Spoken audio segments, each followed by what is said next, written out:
Welcome to my channel. This is me Sayyid Abdullah. Today we'll be talking about again Donald Trump has done something which no one is liking.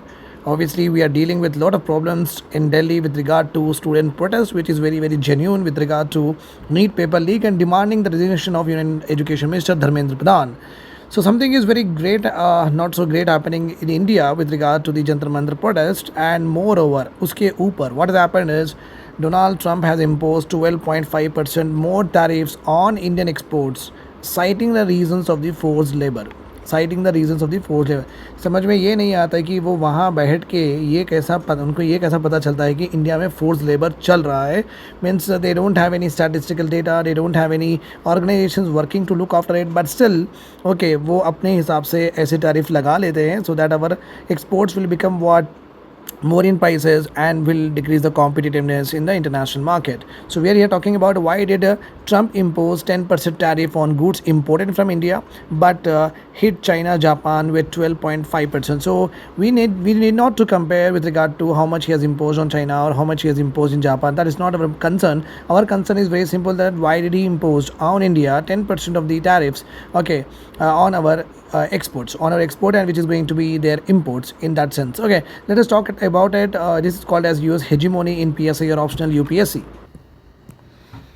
So here it is, the Washington, okay, is speaking here with regard to United States has imposed a fresh round of tariffs on 60 trading partners, because US is trading with 60 partners, I guess, replacing the temporary global tariff that has been placed in the past 5 months. US President Donald Trump has imposed 10% tariff on imports from India and 16 other nations as part of global crackdown on goods produced using forced labor. This is very important. What is the meaning of forced labor? One need to understand here.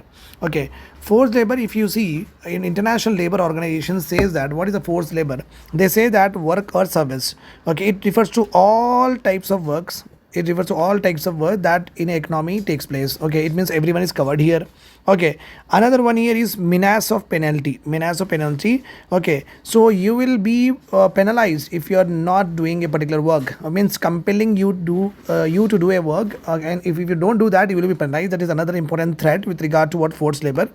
First one is workers or is all types are covered. Menace of penalty, threatening you with the penalty so that you should compel to do the work. And involuntaries. Involuntaries are nothing but the employer may promise you a promotion and asking you to do a job which is not under your domain, but as because he has asked you do that, that I will be promoting you, seeking that goodie into consideration, what you do is you will generally accept a work which is not under your expertise or domain. This is also considered to be what forced labor, apart from what the not paying the overtime, okay, having the very restricted biometric and not giving you the leaves, not giving you the pensions, okay, not giving you what insurance, etc., so and so forth. All of that also comes under what forced labor.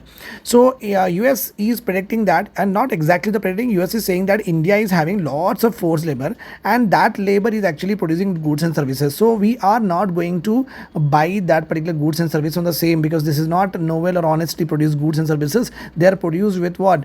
With forced labor. That's why we will import 10% more tariffs on the Indian imports. Okay, that's the reason the manufacturers or the producers should be discouraged, to go into the forced labor, because their particular products will become inflated and competitive in the international markets. That's a very good initiative. At this point of time, Indian government should do it, but what has happened, Indian government is not doing, and it's being done by what? US. Okay, India was bracketed among the countries to face higher 12.5% levy. However, Washington has reduced the 12.5% to 10%. What? ये कौन सा okay punishment है जहाँ पे? Okay, it is not going to help us in any way.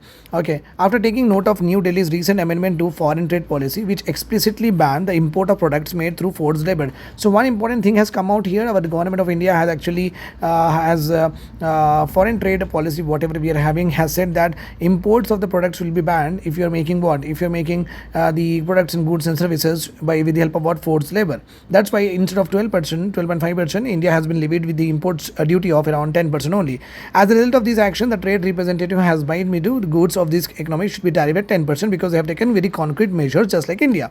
How India secured the lower rate? Because India was not always in the 10% bracket.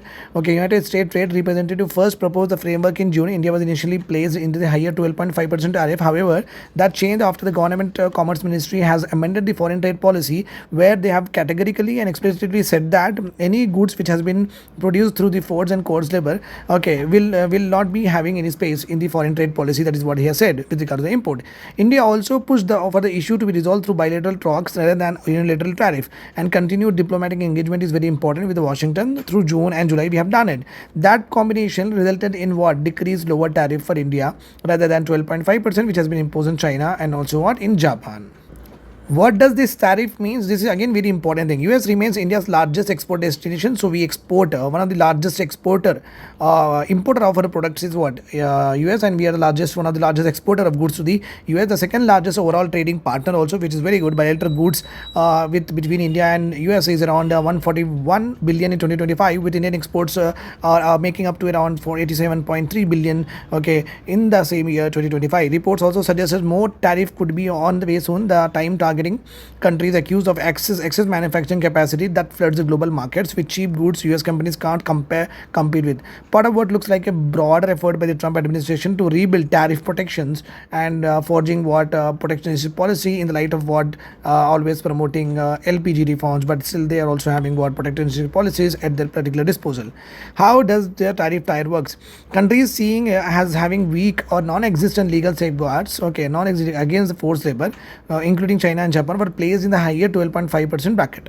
Okay, so maintain partial restrictions or have formally committed to building comparable framework, including India, Sri Lanka, etc., has been put under what 10% bracket, because we are doing okay a bit with regard to forced labor. However, a handful of categories are also there, including goods covered under the US Mexico Canada agreement. Oil and gas imports are exempted entirely from the tariffs. Okay, shipments already in the transit before the deadline. That's how it is now.